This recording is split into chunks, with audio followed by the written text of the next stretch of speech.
On the second page of 7-3, we will continue to use the concept of raising a power to a power.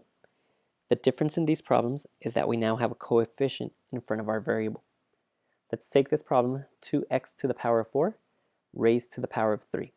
And we'll use repeated multiplication to come up with a shortcut.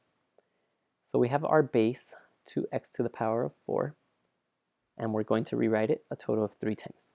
2x to the power of 4 times 2x to the power of 4 times 2x to the power of 4. We're rearranging by writing 2 times 2 times 2, and then x to the 4th times x to the 4th times x to the 4th. 2 times 2 times 2 is 8, and when we multiply these powers, we get x to the power of 12, so the final answer is 8x to the power of 12. We'll use the repeated multiplication on our first example, and then the shortcut on the following. So we have 3b to the power of 2 being raised to the power of 4, which means we'll write this out a total of 4 times. So times 3b to the power of 2 times 3b to the power of 2. Now let's rearrange this with our coefficients first. That's 3 times 3 times 3 times 3. And then the variable part, times b squared times b squared times b squared times b squared. 3 times 3 times 3 times 3 is equal to 81. And the b squareds all together become b to the power of 8.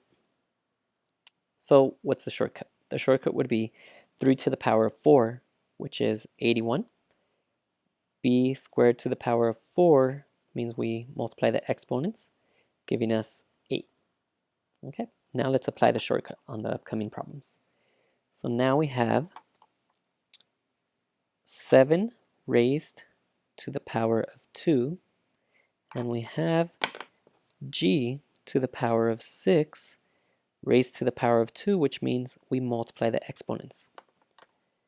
So we get 49 from the 7 to the power of 2, and g to the power of 12 from here. Part C. We'll take 4 to the power of 3. So that's 4 to the power of 3. And now we take t to the negative third. When raising that power to a power, we're multiplying by the outside exponent. So we get 4 to the power of 3. 4 times 4 times 4 is 64. And when multiplying negative 3 times 3, we get a negative 9.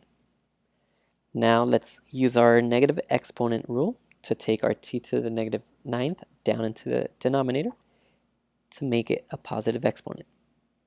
So we get 64 over t to the power of 9.